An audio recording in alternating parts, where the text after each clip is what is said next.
Le gusta ser quebrado. ¿Quién prefiere menguar que crecer? ¿Quién, Señor, está dispuesto a entregar todo? Aún como hijos tuyos nos cuesta mucho trabajo negarnos a nosotros mismos. Y cada vez que hay una situación difícil, te buscamos con llanto y con queja, con angustia y preocupación, porque no soportamos la prueba. Enséñanos esta noche. Enséñanos tus preciosos principios, que son mejores que todo lo que el ser humano quiere y busca. Quita el velo de nuestro corazón. Que esta noche no vayamos, Señor, a nuestras casas como llegamos, que podamos irnos al menos reflexionando y meditando sobre lo que tu Espíritu Santo nos va a hablar hoy. Te lo suplicamos en el nombre de tu Hijo amado, Señor. Amén.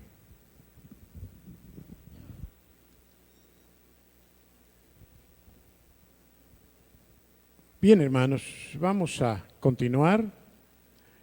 Y esta noche deseo que expresen un poquito más de lo que han expresado otros miércoles, sobre todo dudas que pueda haber. También se vale si hay algún comentario, pero sobre todo preguntas. Estuvimos desde el capítulo 10 considerando la queja, por así decirlo, del apóstol Pablo en relación a la actitud que los hermanos de Corinto estaban asumiendo al aceptar a nuevos apóstoles en su vida, y no por aceptarlos en sí, sino porque junto con la aceptación que ellos estaban teniendo de otros siervos de Dios quizá que se acercaban a ellos, por no decir también con duda algunos que quizá eran fraudulentos, estaban aceptando ciertas doctrinas nuevas o diferentes a las doctrinas sanas que nosotros tenemos y que los hermanos de Corinto habían recibido. He estado hablando en estas semanas de lo que implica que las ovejas puedan ser movidas de su posición doctrinal por terceras personas que puedan confundirles. He sufrido esto a lo largo de los años que tengo de pastor en muchas ocasiones. He podido ver cómo algunos hermanos, después de tanto tiempo de haber estado alimentándose con alimento sano, de repente comienzan a coquetear con otro tipo de doctrinas y empiezan a tener dudas, por no decir ya confrontaciones de tipo doctrinal, aún con nosotros mismos que fuimos los que les enseñamos desde un principio las verdades de la palabra del Señor. El día de hoy contesté un cuestionario que me mandaron y leí la posición doctrinal que este grupo tiene en función de ver si estaba yo de acuerdo con lo que ellos piensan. Y déjenme decirles que me dio gusto, porque en todo lo que leí, la posición fundamental de doctrina de este grupo es sana, es sana. ¿Cuál sería, si a ti te preguntan, los elementos sustanciales de la doctrina fundamental cristiana? Vamos a recordar algunos. Levanten su mano. Un solo Dios. Repitan. No creemos en los dioses del Olimpo. No creemos en los dioses griegos. Hay un solo Dios. Amén. Otro punto importante de doctrina fundamental de este lado. Un solo mediador que se llama Jesucristo. Nada más para llegar al Padre tenemos a Jesucristo. No hay otro medio. Estos son los puntos importantes. Ahora, de este lado, otro punto más.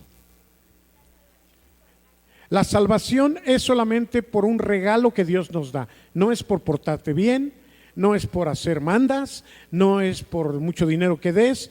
Vamos a ir al cielo solamente porque el Señor nos regaló a su Hijo y en su gracia nos salvó. Amén. Tercer punto importante. De este lado, cuarto punto. Vayan pensando. Rox,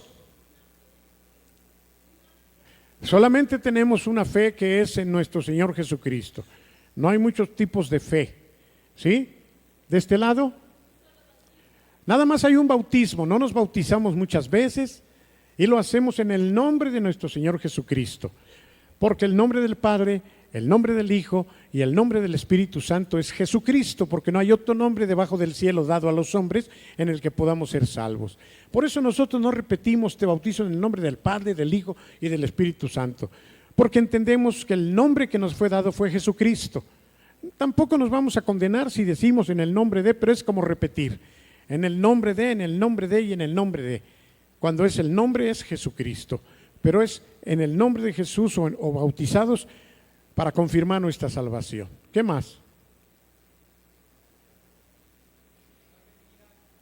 Creemos en el Padre, en el Hijo y en el Espíritu Santo. Todos ellos son Dios. Todos ellos son Dios, pero son a la vez tres personas diferentes. Esto está un poco difícil, no está del todo claro para la mayoría, pero esa es la doctrina que la Biblia nos enseña. No son tres dioses, es un solo Dios, pero son tres personas diferentes. ¿Por qué tres personas diferentes? Porque no fue el Padre quien murió en la cruz del Calvario, ni fue Jesucristo quien se envió a sí mismo, ni es el Espíritu Santo quien murió en la cruz del Calvario. Está bien definida la labor de cada una de esas tres personas, pero los tres son un solo Dios. Esa es otra doctrina fundamental. Una más. Vamos a resucitar. Todos nos vamos a morir, pero todos vamos a resucitar. Unos para vida eterna, otros para condenación eterna. Amén. Pero todos vamos a resucitar. Otra más. No tenemos más que una sola escritura. Amén. La Biblia. La Biblia es la palabra de Dios y en ella basamos nuestra fe. En la Biblia, en la palabra de Dios. ¿La ibas a decir? Jesucristo va a regresar a la tierra y viene por su iglesia, por aquellos que hemos creído en Él y nos va a llevar con Él. Cristo viene otra vez. Lo voy a volver a decir. Cristo viene. Una más. Todos hemos fallado, todos hemos pecado y eso nos aparta de Dios. Por eso es que Jesucristo vino a pagar por nuestros pecados para acercarnos al Padre. ¿Qué más? ¿Alguien dijo? Somos un cuerpo, nosotros somos el cuerpo de Jesucristo. Él quiso que los que creyéramos en Él formáramos parte de su cuerpo, siendo Él la cabeza y todos los hermanos los miembros de su cuerpo. Amén. Jesucristo dejó el cielo como Dios y vino a nacer de María la Virgen y nació como cualquiera de nosotros. Jesucristo fue hombre 100%, Dios 100%, pero fue hombre. Cuando Él decidió dejar la gloria para bajar, dejó su gloria y se convirtió en un hombre igualito a nosotros. Amén. Él sintió frío, sintió hambre, sintió dolor. Lo único que no sintió fue ira, venganza, porque son pecados. Esa es otra doctrina fundamental, que Jesucristo fue hombre pleno, pero sin pecado. Dos más.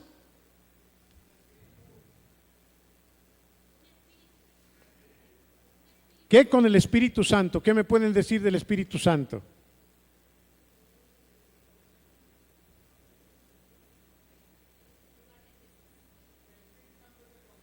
El Espíritu Santo fue enviado en lugar de Jesucristo para quedarse ya con nosotros, para consolarnos, para enseñarnos, para redarguirnos de pecado, para recordarnos las cosas y sobre todo,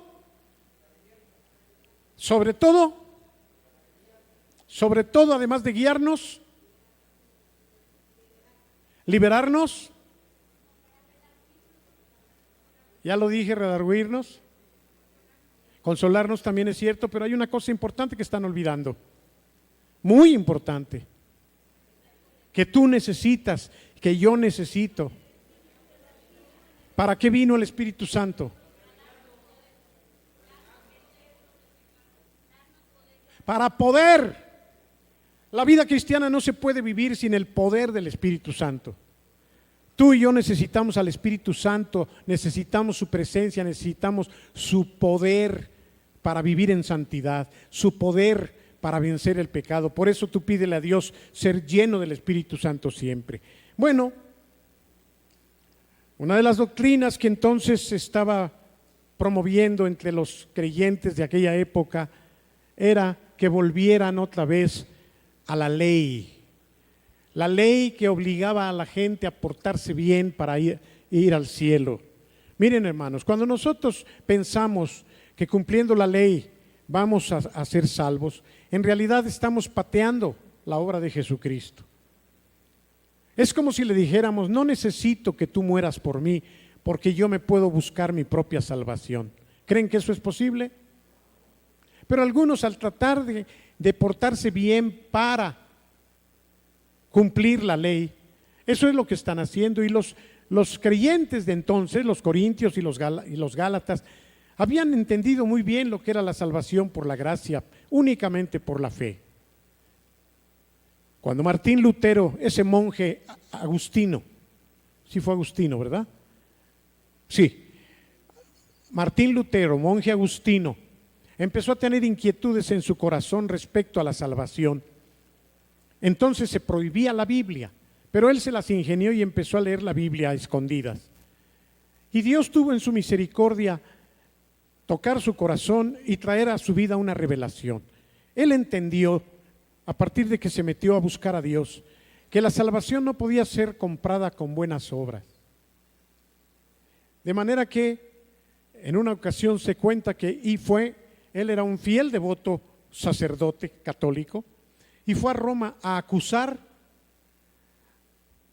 a un monje que había llegado ahí a la ciudad donde él estaba y salió con este chorizo. Dijo: vengo a recoger dinero para la construcción de la Capilla Sixtina. Y el Papa me ordenó recoger dinero y me dijo que antes de que el dinero caiga en la caja, ustedes ya están ganando indulgencias que los va a llevar al cielo más rápido. Cuando Martín Lutero oyó eso, él no pensó que el Papa hubiera sacado esa mentira, sino que era el monje, y entonces lo fue a acusar a Roma. Y dice que cuando él iba subiendo los peldaños de la escalera que lo llevaban a donde estaba el Papa, escuchó una voz de Dios que le dijo: el justo será justo únicamente porque crea. Una expresión que el profeta Habacuc en el Antiguo Testamento había escrito: el justo por la fe, solamente por la fe va a vivir. Le quedó tan claro eso que entendió con más ganas que no es por portarse bien, mucho menos por pagar o comprar indulgencias. De manera que cuando llegó con el Papa le dijo: no, es que yo lo mandé. A partir de allí él estuvo ya en contra de muchas cosas, aunque siguió creyendo otras herejías. Y escribió 95 pensamientos, 95 creencias que tenían que ser cambiadas, y las clavó en las puertas de la catedral en Alemania, y a partir de ese día se convirtió en enemigo de la Iglesia Católica. Pero surgió el avivamiento de Reforma, de donde se derivan todas las iglesias evangélicas. La Iglesia Católica todavía cree que portándose bien se van al cielo. Y aunque ya reconocieron que no hay purgatorio, porque ya lo descontinuaron, sin embargo siguen creyendo que a través de dinero puede comprarse ciertas bendiciones. Este tipo de situaciones estaban prevaleciendo, si no precisamente estas situaciones del catolicismo, sí algunas cuestiones de legalismos, de ley, y Pablo estaba precisamente preocupado porque los que habían recibido todas esas doctrinas que repetimos hace un momento y que tenían supuestamente claras, ahora estaban dejándolas y estaban abrazando mentiras de los nuevos apóstoles que les habían visitado. Pablo tiene que hablar de su persona para que ellos pudieran comparar qué razón había para que les creyeran más a ellos y despreciaran a Pablo. ¿Qué pasaría o qué pasa en la vida, en el mundo, cuando una persona desecha a alguien para obtener otra cosa? Normalmente, ¿qué es lo que le atrae?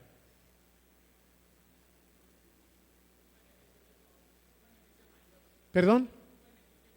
Un beneficio mayor, sí.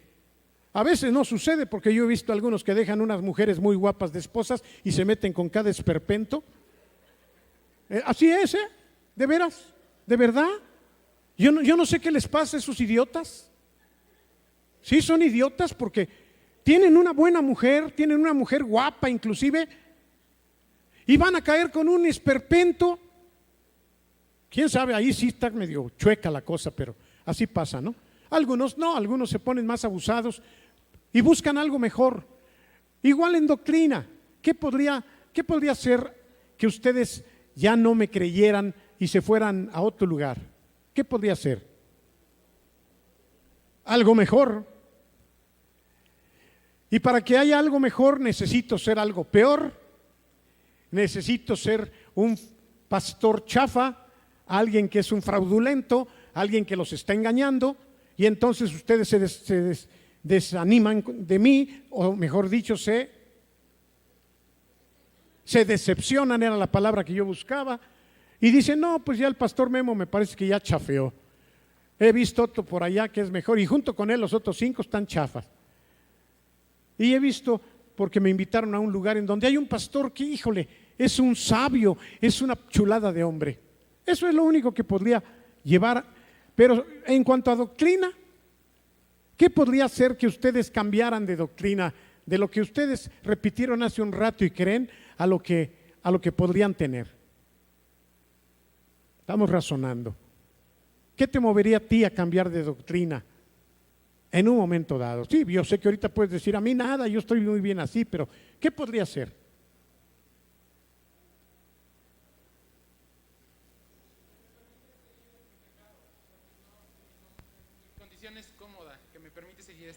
Que lo que ahora te están dando te conviene más, aunque no sea la verdad. Quizá aquí estamos hablando en contra del pecado, aquí te estamos diciendo que no es bueno caminar en pecado, y en algún lugar te pueden decir, no hay problema, mira, como todos pecamos, pues ahí te la puedes ir llevando, y tú dices, vaya, hasta que alguien me comprendió, no son tan exigentes como en el triunfo, pues ahí me la voy a llevar. ¿Qué es lo que ustedes creen que pudo haber movido a los corintios a aceptar otro tipo de doctrinas distintas? Sobre todo por los argumentos que el apóstol Pablo estaba presentando.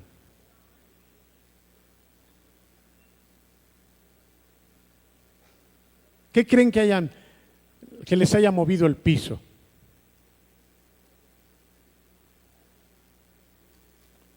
A ver, Anita.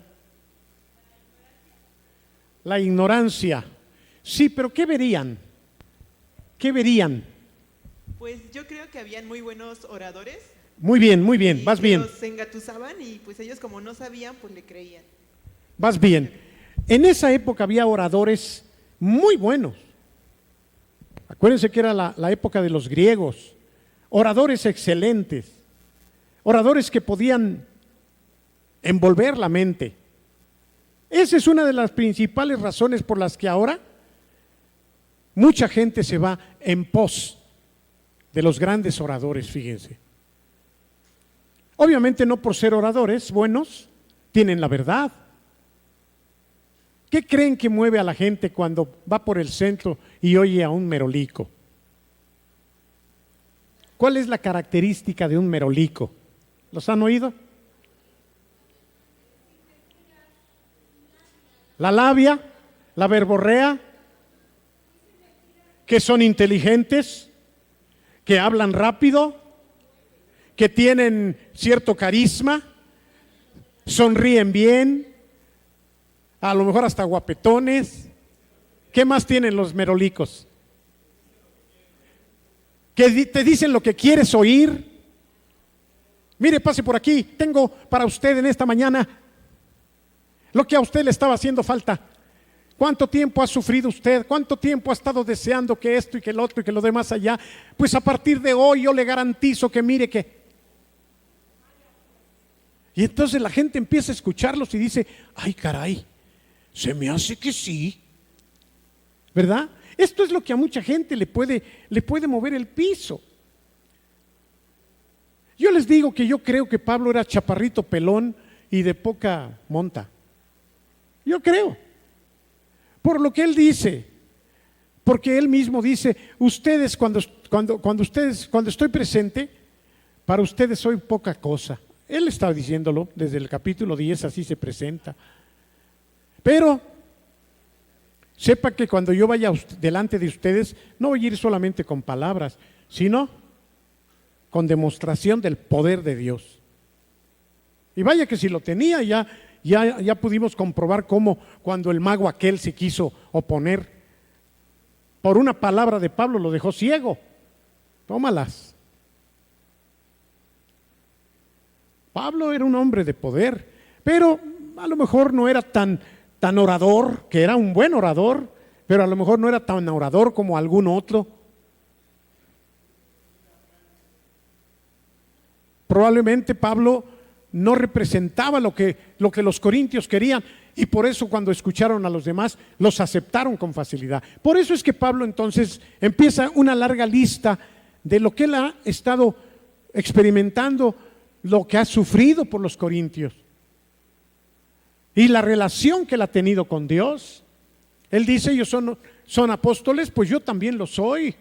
Ellos dicen que son hijos de hebreos, yo soy más.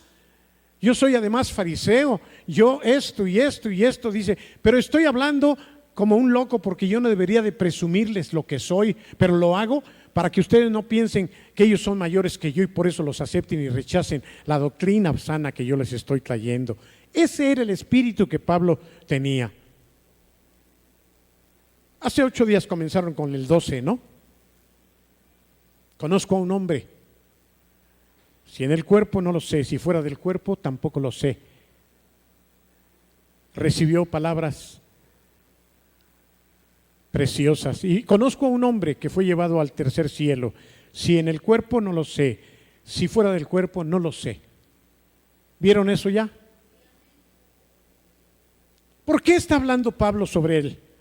Ese conozco un hombre era hablar en tercera persona, como si fuera otro hombre, pero ¿a quién se refería? A sí mismo. Nada más que no quiso, precisamente por no dar esa pala de presunción.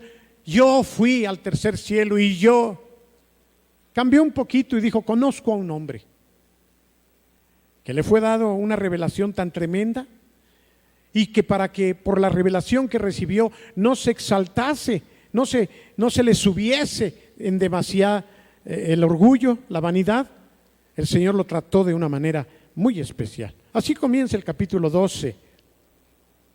Algo que Pablo experimentó y que seguramente los otros fraudulentos apóstoles no habían experimentado nunca. Con esto Pablo quería mostrarles a los corintios quién era él para que tuvieran la confianza de recibir la doctrina, repito, que él les estaba transmitiendo. Ahora, quiero preguntar si hay dudas. Acuérdense que los miércoles podemos preguntar y comentar.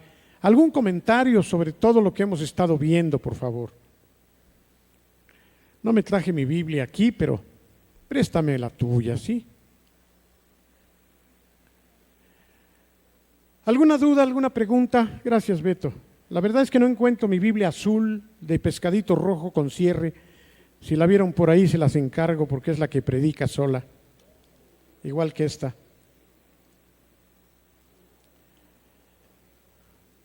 ¿Ningún comentario, ninguna pregunta?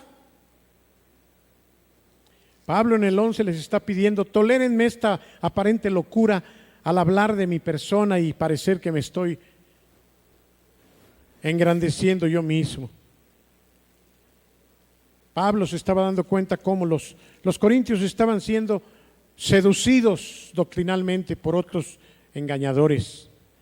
Y entonces es que entra al capítulo 12 hablando de ese hombre que era él mismo, que tuvo una experiencia que hasta ahorita yo no he sabido que otro la tenga. ¿Cuál fue la experiencia? ¿Alguien me la quiere narrar como la entiende? ¿Cuál fue la experiencia del apóstol Pablo del capítulo 12? ¿Qué fue lo que pasó?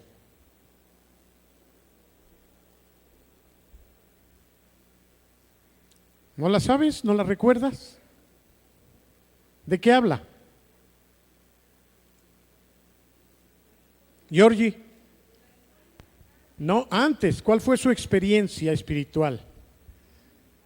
A ver, Carito, a ver, por favor acá con Carito, la experiencia espiritual que tuvo, aquí, vete aprendiendo los nombres. Que fue al tercer cielo. Fue al tercer cielo. La gracia de conocer, de estar ahí. Él mismo no sabe si en el cuerpo físico o nada más en el espíritu, pero estuvo ahí y vio cosas inefables, cosas que no se pueden contar. Que no se pueden contar ni explicar, y entonces eso es lo que él...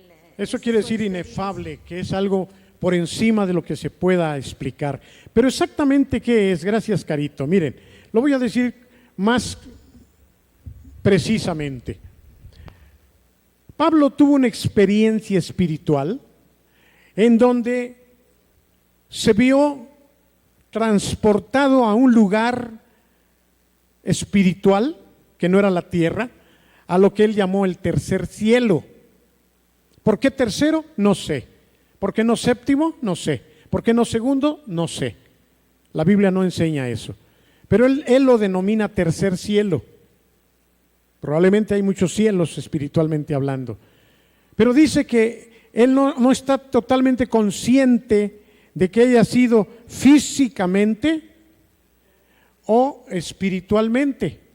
Pudo haber estado dormido y soñó eso, o pudo haber de veras sido trasladado de la tierra a un lugar espiritual que él denomina tercer cielo. ¿Y qué? Una vez que estuvo allí, dice Pablo, lo que ocurrió es que escuchó a Dios. Y más que escucharlo, el Señor le permitió ver situaciones espirituales que dice, no puedo decirles cuáles, pero fueron cosas tremendas. ¿Qué podemos imaginar que vio? ¿Al futuro? ¿Vio a los que vamos a estar allí? ¿Vio al Padre y a Jesucristo sentado a la diestra del Padre? ¿Vio las legiones angelicales? ¿Vio lo que va a suceder en los últimos tiempos? No nos dice qué, pero sí dice que lo que Dios le permitió recibir cuando fue transportado al tercer cielo es tan glorioso y tan maravilloso que al más pintado lo puede hacer sentir muy grande. Y si no, a las pruebas me remito. Imagínate que tú hoy en la noche viene Dios y te lleva con Él y te pasea por el cielo y te enseña muchas cosas, y en la noche ya te baja y despiertas al otro día. ¿Cómo te sentirías? Cristi, maravillada. ¿Qué más? Estarías contándolo a todos, pero ¿qué tal tu orgullo, tu ego, tu vanidad? Aunque sea vanidad espiritual.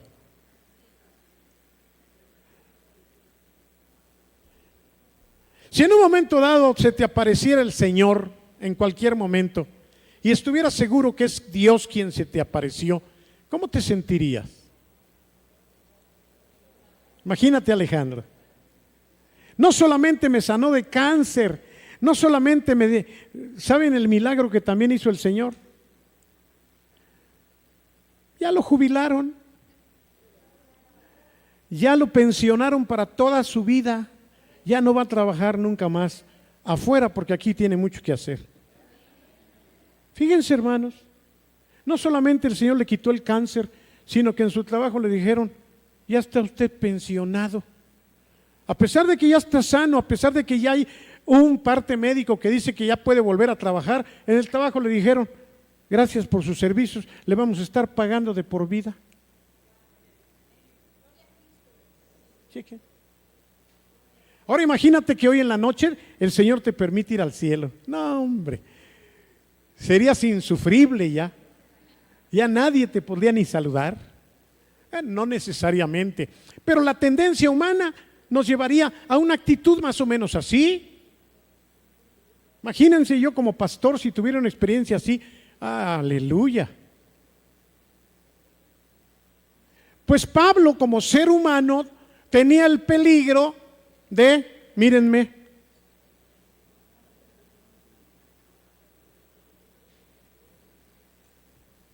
si cuando tú triunfas en algo y obtienes algo, de inmediato el ego es tocado.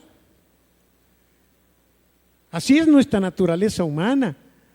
Haces algo muy bueno y te sientes, pero si la mamá de los pollitos. En parte por eso dejé mis palomas, Mario. En serio, porque todo el mundo me aplaudía por allá. Tú sabes cómo son aquellos. Y ya me estaba yo sintiendo acá. No, es muy fuerte eso, hermanos, fuerte. Cuando terminas una casa y la dejas, pero de lujo, y la vendes y te dan buena lana y te dicen, arquitecto, ¿qué trabajo hizo usted? Seguro que ese día desprecias a tu mujer cuando llegas, man.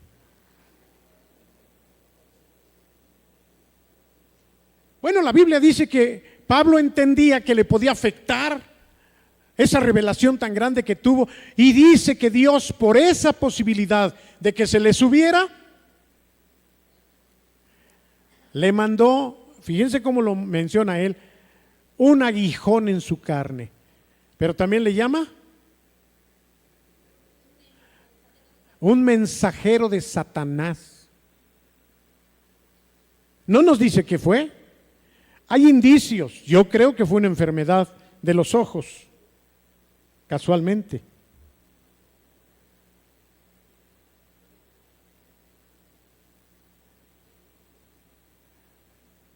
Y eso para que Pablo estuviera humildito. Te dejé ver cosas muy grandes, pero no te olvides que eres hombre. Te traje al tercer cielo, pero vas a depender de mí. Si fuera una enfermedad de los ojos, no vas a ver muy bien. ¿Qué tal se siente no ver bien, Beto? Beto lo acaba de decir apenas, no sé dónde, creo que con pastores. Una de las cosas que más ha sido atacado ha sido en sus ojos.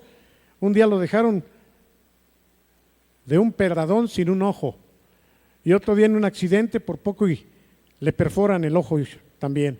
Y ahorita con la enfermedad que tuvo del derrame cerebral, su ojo izquierdo no le ha quedado del todo bien. Y saben, ahora Beto lo va a saber, pero yo le doy gracias a Dios. Beto quizá necesita eso, fíjense. No sé si me entiendan. Porque eso lo hace depender de Dios más. Si Beto estuviera perfecto y todo saliera muy bien y todo, a lo mejor no sería bueno eso. Es bueno siempre saber que el Señor nos mantiene dependiendo de Él. Por eso es que no las tenemos todas con nosotros. Y eso es bueno. ¿O no, Betty? Es bueno que no las tengamos todas con nosotros, hermano. Y de eso comienza a hablar en el capítulo 12. Nada más que como yo hacía la oración, no es algo ni siquiera para el sentido común que nos agrade. Porque lo que más queremos es salud, dinero, amor. Hasta canciones hacen con eso, ¿no? 3 cosas hay en la vida. Bueno, esas eran canciones de nuestra época. Pero es lo que busca la gente: salud, dinero y amor. Poder, belleza y agrega otras cosas. Líbrenos Dios de tenerlas todas con nosotros, hermano. Líbrenos Dios. Porque vean a la gente, soberbia, altiva, orgullosa, sobre todo los que tienen mucho dinero, que tratan a los demás con la punta del pie, que se sienten los dueños del mundo. ¿Por qué? Porque esa es la naturaleza del ser humano. El apóstol Pablo, pues, va a hablar de lo que Dios le dejó en su cuerpo, de lo que Dios le permitió vivir. Precisamente dice, para que yo no me enaltezca sobremanera, para que yo me mantenga humildito. Así es como lo refiere Pablo. Vamos por favor al capítulo 12. Si bien ya lo vieron, yo quiero hablar de una manera distinta seguramente a lo que compartieron mis hermanos, porque hay mucho que sacar de aquí. Dice, para que la grandeza de las revelaciones que me dio el Señor no me exaltase desmedidamente, me fue dado un aguijón en mi carne. ¿Se dan cuenta? No puede ser un pecado. Cuando habla de carne aquí, no se puede referir a la cuestión espiritual. Cuando habla de carne se refiere al cuerpo, porque nunca Dios va a traernos un aguijón espiritualmente hablando, o sea, pecado. Me fue dado un aguijón en mi cuerpo, un mensajero de Satanás que me abofetee para que no me enaltezca sobremanera. ¿Por qué mensajero de Satanás? ¿Alguien me puede explicar? ¿Qué tiene que ver Satanás aquí?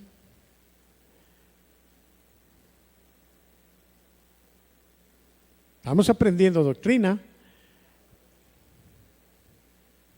Entendemos cuando dice un aguijón en mi carne enviado por Dios, pero luego lo compara con un mensajero de Satanás, Catita. ¿Por qué? ¿Pero por qué mensajero de Satanás? ¿Por qué no dice Dios? Pues porque a veces Dios permite que... ¿Por qué qué? Que a veces Dios permite que Satanás nos dice, bueno, es que en la palabra he leído que dice que Dios nos permite que Satanás nos agrande. Muy bien, Catita. Él va a estar ahí. Digámoslo de otra manera, porque aún Satanás sirve a Dios. Satanás es un sirviente de Dios. Y Satanás puede venir por órdenes de Dios a pegarte. Como a Job. Job se presenta a Satanás delante de Dios y viene con permiso de Dios a pegarle a Job, pero fue nada más para probar y Job terminó siendo mejor, pero fue el medio Satanás. Muchas veces Satanás viene a tentarnos para hacernos caer, pero muchas veces Dios le permite al diablo, con un propósito especial, traernos algún quebrantamiento, traernos alguna situación difícil, pero no para destrucción, ni para que pequemos, ni para que caigamos, sino para que seamos probados y maduremos y seamos más fuertes. Por eso es que esto que a Pablo le pasó fue por medio de Satanás, tenía claridad. Y aquí no nos dice la Biblia que le echaron fuera a los demonios, porque no fueron demonios ni estuvo poseído Pablo, sino que el diablo utilizó de alguna manera una circunstancia que le afectó al cuerpo de Pablo. Pero él dice el propósito, ¿cuál es? Para mantenerlo humildito, para que no se exaltase, para que no se le subiera, para que no se sintiera muy. Por eso, hermanos, partiendo de aquí, cada vez que nosotros enfrentamos situaciones difíciles, debemos preguntarnos, o más bien debemos meditar sobre la posibilidad de que Dios está tratando con nuestro ego, está tratando con lo que somos, está tratando con lo que necesitamos recibir de Dios para mantenernos santos, para mantenernos limpios, puros, porque de otra manera nos podríamos hasta echar a perder. Si esto es cierto, si es bueno como Pablo lo veía, y vamos a verlo porque todavía no lo leemos, pero dice aquí, después de conozco a un hombre y que fue arrebatado y que dice, le fue en el versículo 4, le fue dado palabras inefables que no les al hombre expresar, no es dado al hombre expresar. De ese hombre sí me voy a gloriar, de ese hombre que pudo ver a Dios, digamos, cara a cara y que experimentó un trato especial en su carne. De ese hombre sí voy a presumir, déjenme decirlo así. Pero de mí mismo no voy a presumirles nada. Y si acaso les voy a hablar de mí, les voy a hablar de mis debilidades. ¿A quién le gusta hablar de sus debilidades? ¿Es normal eso? Normalmente hablamos ¿de qué? ¿De nuestros logros? ¿De nuestros éxitos? ¿O no? A ver, si yo te dijera, háblame de tus debilidades. Seguro que tienes mucho que decir, pero ¿te gustaría decirme cuáles son tus debilidades? Y si yo te digo, háblame de tus logros, háblame de lo que tú has hecho en la vida, así muy positivo. ¿Verdad que eso no necesitan empujarnos para?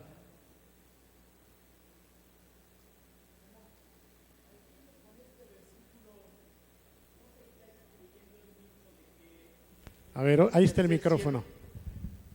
Una pregunta. Sí. Dice en este mismo versículo, dice, de tal hombre me gloriaré, pero de mí mismo en nada me gloriaré. Entonces, yo digo que ahí se está excluyendo él mismo de que él haya ido al tercer cielo.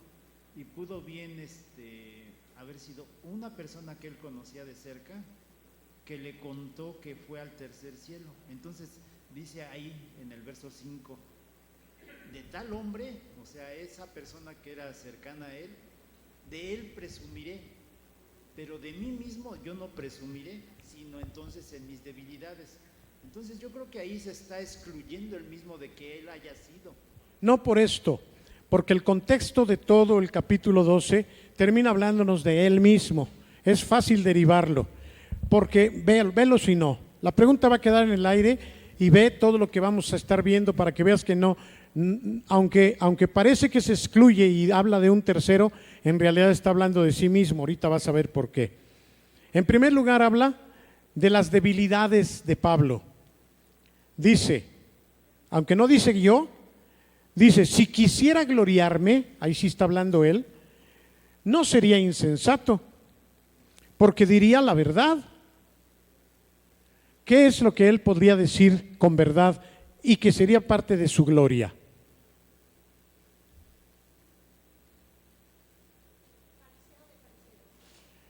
Era un fariseo de cepa, era un fariseo. Ser fariseo no era cualquier cosa. ¿Qué otra cosa? Sabía muy bien a qué tribu pertenecía. Para un judío eso es muy importante. Él fue instruido a los pies del mejor maestro que Israel tuvo. Y muchas más cosas. Había fundado innumerables iglesias. En ese sentido está diciendo, si yo sacara lo que he hecho, no sería injusto. Estaría hablándoles lo que hice, pero no lo voy a hacer porque no quiero que ustedes simplemente vean lo que yo soy. Eso es lo que está queriendo decir. Fíjense, de ese hombre no voy a hablar. Y si algo voy a decir de mí o voy a decir de ese hombre, va a ser del espiritual. ¿En qué sentido? Voy a gloriarme en mis debilidades. ¿Por qué hablaba de esto Pablo? Porque aquellos grandes apóstoles, como él les llama, seguramente vinieron, contrariamente a lo que Pablo está enseñando, con banderas y credenciales de yo soy aquel. Y por eso los corintios abrieran la boca. ¡Ay, qué grandes hombres! Dice, ellos están manejándose así, yo no lo voy a hacer, pudiendo hacerlo. Y aunque sí menciona algunas cosas, no menciona muchas más. Y dice, más bien ustedes van a oír lo que yo he sufrido espiritualmente y físicamente por causa de ustedes. ¿Y por qué dice, es mejor que yo me sienta bien de mis debilidades y no de mis glorias humanas? ¿Por qué? ¿Cuáles son los principios que la Biblia enseña?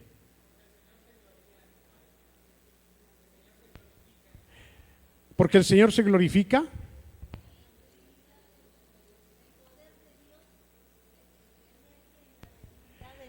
Es que si nosotros nos levantamos, en realidad le estamos robando la gloria a Dios. Además la Biblia, mande. Además la Biblia dice que el que se humilla. Entonces a Pablo tenía muy claro eso. Él entendía que eso no le convenía, aunque podía hacerlo con justicia porque no estaba mintiendo, pero dijo, no lo voy a hacer. Más bien les voy a decir lo que he sufrido por causa de Cristo y por ustedes que me están queriendo dejar. Seguimos, no pierdas de vista esto, Rubén. Dice, si quisiera gloriarme no sería insensato porque diría la verdad, pero lo dejo a un lado para que nadie piense de mí de más de lo que solamente vea en mí o escuche de mí. En otras palabras, no va a ser con palabras que yo los convenza. Ustedes van a recibirme o a dejarme en función de lo que han visto que yo hago. A mí no me interesa apantallarlos con lo que yo he hecho, está diciendo Pablo. Más bien yo quisiera que ustedes vean la manera como he servido a Dios. Es eso lo que está diciendo. Versículo 7. Y para que la grandeza de las revelaciones no me exaltase desmedidamente, me fue dado un aguijón en mi carne, un mensajero de Satanás que me abofeté para que no me enaltezca sobremanera. ¿Qué es un aguijón? Es un punzón. Un aguijón es algo que se clava en la carne y es algo que continuamente está. Cuando tú tomas un cactus o alguna planta y te clavas una espinita, ¿no es muy molesto eso? Por más que te la buscas, te haces así en el cabello, bueno, así le hago yo, y dices, ya me lo quité, pero no se ve, y al rato ahí sientes el piquete, es muy molesto. Cuando yo cultivaba los cactus y hacía macetas, porque también me metía en ese chorizo, me aguataba las manos, ¿cómo se dice? Me espinaba mis manos continuamente. Y era difícil quitarme las espinas. Por eso, él lo compara con un aguijón. ¿A quién le ha picado una avispa o una abeja? Casi a todos. ¿Y los que no levantaron su mano, no? ¿Han sido librados de eso? ¿Qué tal se siente un piquete de avispa? De abeja duele, pero de avispa roja, olvídate, de veras no te lo quitas con nada. Es como un aguijón. En realidad lo que hacen las medusas en el mar es eso también. Te clavan pequeñitos aguijones. Una vez me pasó y, hermano, es el dolor más fuerte que puedas sentir en la piel. Cuando una medusa te clava sus aguijones. Bueno, un aguijón era con lo que comparaba Pablo lo que Dios le había permitido. ¿Un aguijón en dónde? En su cuerpo. Medio ciego, con diabetes, con cáncer. ¿Qué tal se siente cuando está uno? Como si fuera un aguijón clavado por siempre. Un aguijón, algo que quisieras no tener.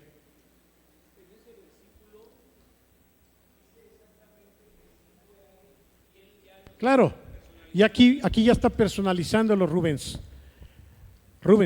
aquí ya está personalizando, y para que la grandeza de la revelación no me exaltase desmedidamente, me fue dado un aguijón en mi carne, y está escribiendo Pablo, un mensajero de Satanás que me abofeté para que no me enaltezca sobremanera. Este verso 7 no está desligado de los otros 6. Y sigue diciendo, y aquí viene la enseñanza más preciosa e importante para ti esta noche. Respecto a este aguijón, yo le pedí al Señor que me lo quite. ¿Cuántos le han pedido a Dios que les quite algo que les molesta? Sinceramente. ¿Cuántos han orado porque el Señor cambie una situación? ¿Cuántos han orado porque el Señor les dé salud? ¿Cuántos han orado porque Dios cambie tal o cual cosa? Yo creo que todos. ¿Y siempre se los ha quitado? ¿A cuántos sí se los ha quitado? ¿A cuántos les quitó el aguijón? Levanta tu mano, Alejandro. No me digas que no.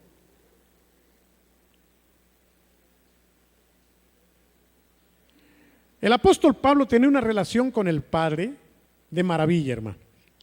Se le apareció Jesucristo, casi nada. Le habló y le dio muchas revelaciones. Si alguien podía ser escuchado por Dios y bendecido por Dios, era Pablo. Además, casi podíamos decir lo merecía. Había entregado su vida por el Evangelio. De manera que, por lógica, cuando él estaba sufriendo ese aguijón, ese mensajero de Satanás, esa espina en su carne, oró. ¿Qué le pidió por primera vez? Quítame esto, Señor. Eso le pidió. ¿Qué pasó? No le quitó nada. Se lo vuelve a pedir por segunda vez. ¿Qué sucedió? No le quitó el aguijón. Se lo pidió por tercera vez. Y yo no sé si cada vez que se lo pedía o fue hasta la tercera vez, pero las 3 veces que Pablo le pidió, el Señor le contestó: no te quito nada. Y no solamente no te quito nada, sino te pido que te conformes con esto que yo te mandé. Por eso Dios tuvo grande misericordia, Alejandro. Porque el Señor nos oyó y tuvo compasión de ti. Pero ha habido otros casos donde dice el Señor, y Él es soberano. ¿Qué le vamos a reclamar? Tú se lo pediste, Mario, y te oyó el Señor. Estaba oyendo un programa de radio y en su alcoholismo dijo: Señor, ya, quítame esto. A partir de ese día, hermanos, algo pasó en el cuerpo de Mario. De manera que pasó un día muy raro, porque todos los días bebía. Ustedes lo escucharon cuando dio su testimonio. Y no tuvo deseo. Y vino el segundo día y dijo: pues normal, lo iba a tomar, ¿no, Mechita? Y pasó el segundo día y no tuvo ganas. Nadie lo amarró, nadie lo amenazó, él le pidió a Dios y claro que entonces él no se daba cuenta, creo que era Dios. Hasta después te diste cuenta, ¿verdad? Y así se fueron acumulando los días hasta que dijo: pues si ya no he tenido necesidad de alcohol, ahora menos lo busco. Así me platicó, así fue, ¿no, Mario? Y hasta la fecha, ¿cuántos años es eso? 6 años de que en el radio, hermanos, le pidió a Dios que dejara el alcohol. Y aquí está, ya bautizado con su mujer.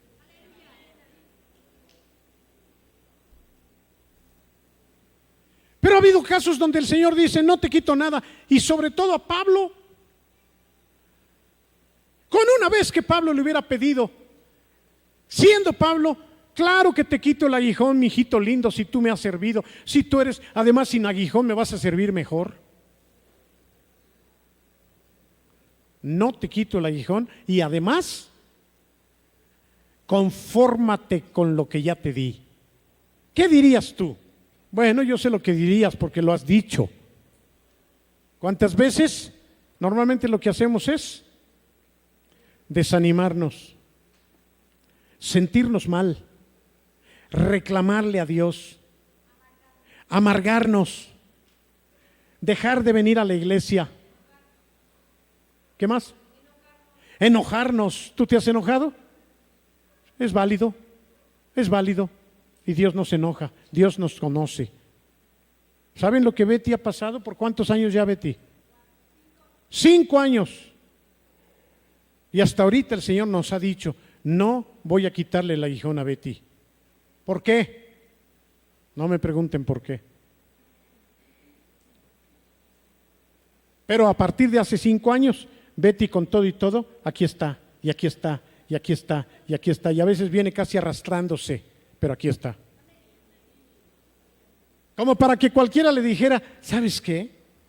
O estás loca, o de plano, no puedo creer que tú todavía le cantes a Dios y todavía, con todo y eso que te mueres de dolor, aquí estás como si nada. ¿Sabes qué?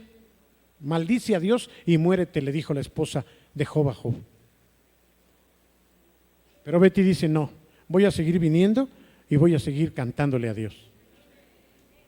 Es posible que sea un aguijón en su carne por algo. Ella no es Pablo, ni le ha sido dada una revelación, pero porque en algunos casos, como Alejandro, el Señor nos oye. Ahora ya hasta tiene que bajar de peso. Déjenme decirles que cuando yo lo vi, ¿no tienes una foto de esa época? Qué bueno que no sacaste foto. Era un esqueleto, hermanos. ¿Sí o no, Cristi? No podía ni pararse. Así, miren. Cachetón el hombre. Bendito sea Dios. Gloria a Dios. Algunos nos contesta el Señor, otros tiene sus planes el Señor. Él sabe y Él es soberano y además bendito sea Señor. Chevo. Es importante que hagamos una diferencia aquí en lo que acaba de comentar referente a nuestro hermano de alcoholismo, porque de alcoholismo, porque pudiera interpretarse entonces ahora, bueno, yo tengo el aguijón de la mentira, de la pornografía, y en el caso de nuestra hermana ahí pudiera ser otra situación donde, lo voy a decir, hermana, pudiera ser un aguijón, verdaderamente. Sí, muy bien. Y el otro, una diferencia, porque ahorita pueden interpretar muchos, bueno, yo tengo el aguijón de la pornografía. No. Dios no me la quiere quitar. No. Qué bueno que aclaras, Chevo, y muy bien aclarado, porque los pecados en nuestra vida no son aguijones, son pecados. Qué bueno.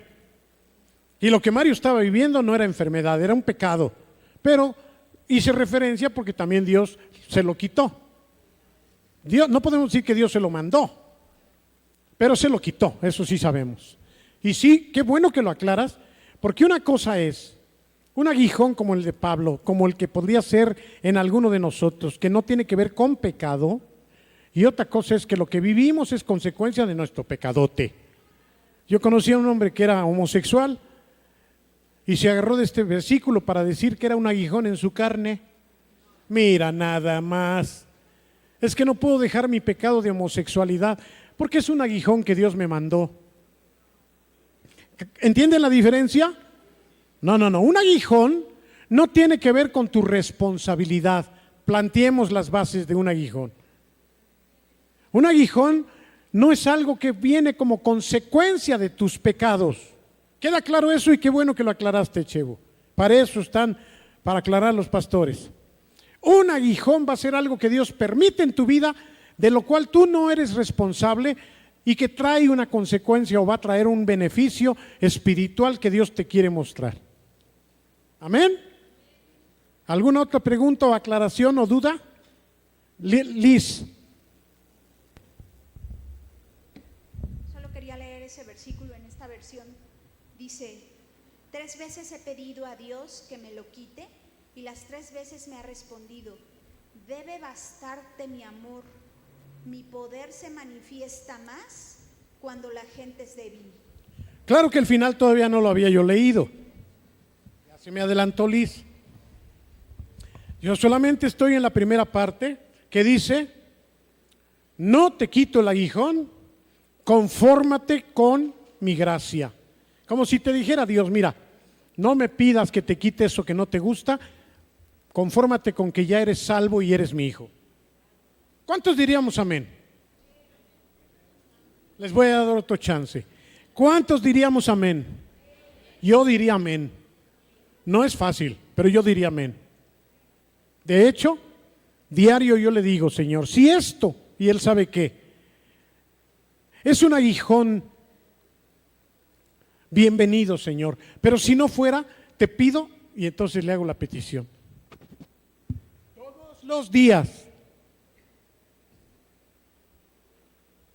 Todos los días le digo yo al Señor, Señor, en relación a esta situación, si es un aguijón, bienvenido, Señor, porque tú has dicho que cuando nosotros somos débiles, humanamente hablando, o físicamente hablando, podemos decir que entonces somos fuertes. En otras palabras, si tú tienes una situación que no depende de tu pecado y que tú le has pedido a Dios mucho y no hay un cambio, no es un pecado, es una situación, una enfermedad, alguna situación difícil, pudiera ser un aguijón y el Señor está queriendo con eso traer una bendición que tú no alcanzas a ver o que estás viviendo. Y dice Dios, cuando yo mando aguijones, obviamente esto se traduce en una debilidad en tu vida. El caso de Beto, por ejemplo, ¿por qué no quedó mal después del derrame? ¿Cuántos conocen que los derrames cerebrales casi siempre dejan a las personas mal? Bueno, a Beto no lo dejó mal, pero no lo dejó perfectamente bien. ¿Por qué el Señor que lo sanó, porque le dio el 90 a 95% de salud, no le dio el 100%? ¿Qué va del 95 al 100, Señor? Pues te faltó un piquito. Empuja un poquito más para que tenga el 100. Humanamente Él no está a gusto. Humanamente Él desearía ver perfectamente bien con su ojo. ¿Saben qué problema tiene? De esta parte de su cara, toda la parte izquierda, no siente. Se pueden aprovechar de él. En serio, si le dan una cachetada, no la siente.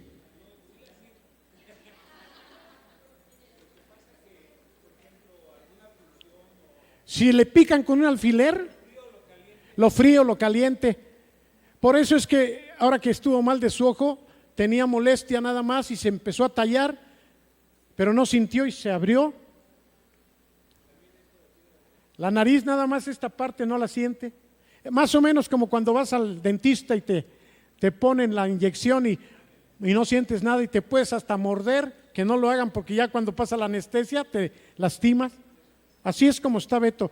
Y del lado derecho, porque además se cruza así, no tiene sensibilidad en sus piernas. El otro día me platicabas que te quemaste o qué pasó. En el campamento de jóvenes. La punta roja del palo ardiendo. Ya cuando el pellejo se le estaba deshaciendo, dijo, ay caray, imagínense que no siente eso. ¿Sí? No siente, no tiene sensibilidad. Pero eso es todo. Camina bien, habla más o menos. Hermanos, ¿por qué Dios no completó todo? ¿Por qué?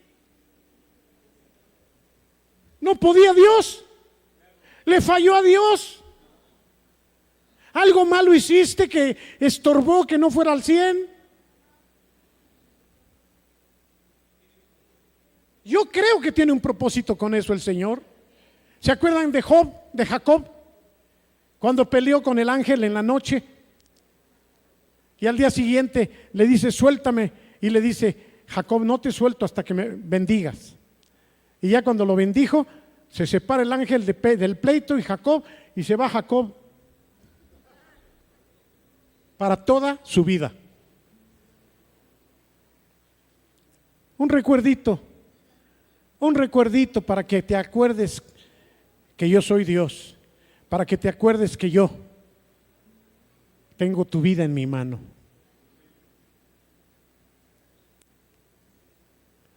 No te sano totalmente, no te quito lo que tú siempre has querido, porque yo quiero que mi poder espiritual se manifieste en esa debilidad que tú tienes.